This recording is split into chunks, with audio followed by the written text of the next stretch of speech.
And thus begins my crazy idea of doing a video every day for a week straight.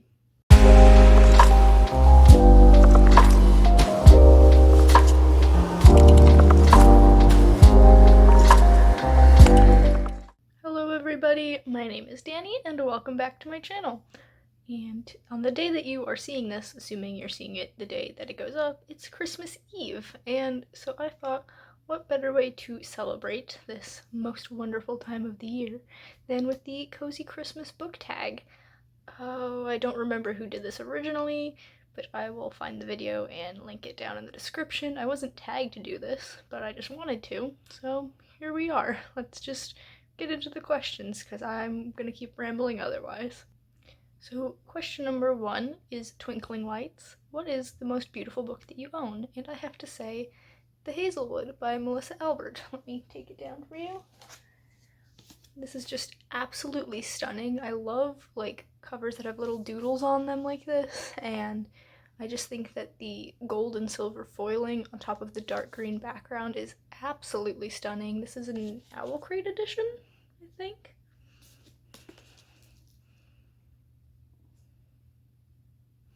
I don't know. I know this is like a book box edition and not the original. I think the original cover is the gold and silver on a black background. I don't get book boxes, but I got this at a secondhand shop and it only cost me like $3. So it's gorgeous and I really liked the story. This came with stickers, so I have some stickers. Wait, maybe it says it on here where it's from. Yeah, Owl Crate. So this is the Owl Crate edition of Hazelwood and it's absolutely stunning and I love it so much. Question number 2 is The Perfect Tree. Will you pay more to get the prettiest edition of a book? And generally my answer is no. I don't usually care about getting the prettiest version of a book. Like if I'm out and I see 2 different versions of a book I don't own, maybe I'll go for the prettier one, it depends. But I wouldn't like buy a book that I already own just to get a prettier cover. That being said, there is an exception to the rule, and that is Wicked Fox by Kat Cho and its sequel Vicious Spirits, which I don't actually own Vicious Spirits yet, and I really want to, but yeah. So basically the international version is exactly like the US version, except it says the Korean name on the title on the cover. So my copy of Wicked Fox is all the way on the other side of the room underneath a stack of books.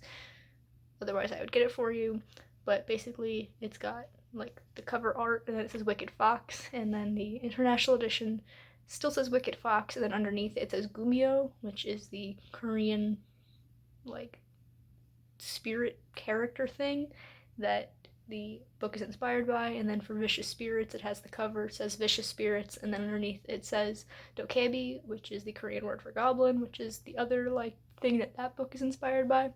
And I don't know why, but I just really want those editions. I would love to learn Korean one day. I can read the alphabet, I know a handful of vocabulary, I just don't actually speak the language.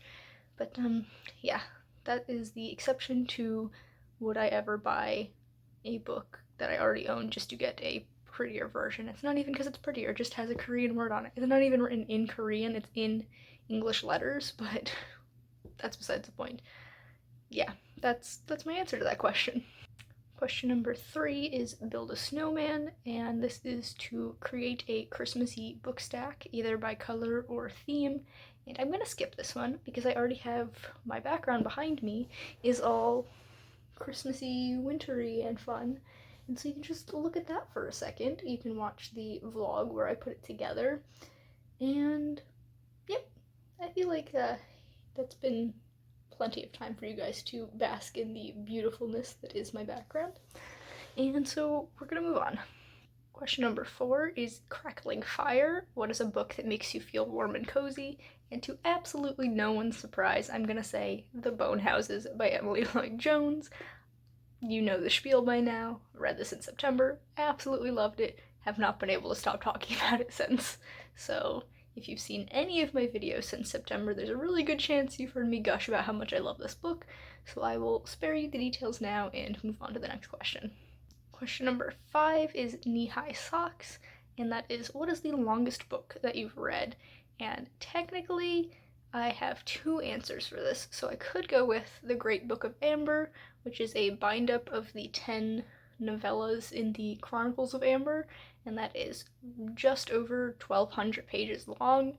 But like I said, that's a bind-up of 10 different novellas. So really, the singular book that I've read that's the longest would be The Wise Man's Fear by Patrick Rothfuss, which is just over 1,100 pages. So it's only 100 pages shorter, and it's one thick book instead of 10 novellas all bound up together. Question number 6 is ugly sweaters. What is the ugliest book that you own? And I don't think that I have any truly ugly covers, but I would like to mention a Catherine House here, because while I absolutely love the design of the book, like all the swirls and like wrought iron gate kind of details, I think that's so beautiful. Something about the color choice is just kind of off-putting. Like it's this like dark bluish purple in the back and then like hot pink over it, and like it's cool, but like I don't know, I wish they had gone with something a little bit different. Keep the design, just change the colors a little bit. Question number 7 is blizzards, and that is to show off a book set in winter or that gives you like the chills, has like a dark wintry theme. And when I think about winter, the very first book that always pops into my mind is The Lion, the Witch, and the Wardrobe by C.S. Lewis.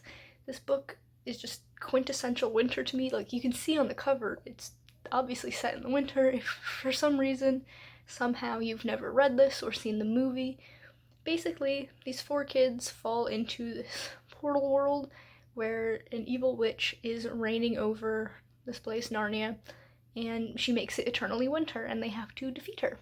And so, very wintry. It's just a classic, and it's one of my favorites from my childhood. As you can probably see, it's very beat up. Actually, this is probably the least beat up of the entire series. I have all 7 books in the Chronicles of Narnia, and they had belonged to my mother when she was a child, and then she passed them on to me. So they've gone through a lot of reading over the years, and they are quite beat up, but I love them, and they hold an extremely special place in my heart. And the last question is question number 8, and that is Home for the Holidays. For anybody who rereads, pick a book that feels like going home to you. And for this, I'm going to say literally anything that is on my favorite author shelf. So anything by Rick Riordan, John Flanagan, Cornelia Funke, or Neil Gaiman. But of course, they all have very long lists of books they've written, so I'm going to mention 1 or 2 for each one. So for Rick Riordan, I'd like to specifically point out the Percy Jackson books, which I don't have with me right now because my friend has been borrowing them for 2.5 years. But the original 5 books in the series are just so good. I love all of the books in the extended Percy Jackson world, but the original 5 are they're home to me. And for John Flanagan, I'd have to mention The Ruins of Gorlin and The Burning Bridge, which are the first 2 books in the Ranger's Apprentice series. I love Ranger's Apprentice with my whole heart. I've been a fan of the series and the world since middle school, so over a decade now, and I'm gonna repeat myself here, but reading them feels like going home to me. For Neil Gaiman, I have to mention Stardust. It's one of the books that got me into telling stories myself, and I love it with my whole heart. And then for Cornelia Funke, I have to mention both Inkheart and Reckless, the first books in her Inkheart and Mirror World series. They're just really good, and I could not recommend them enough. And so that was the Cozy Christmas book tag, and I don't know about you, but I definitely feel much cozier after filming this video and answering these questions. And like I said before, I will link the original video down below for you guys to check out. I'm not going to tag anyone, because by the time anyone I tag gets around to doing this, it'll be way past Christmas.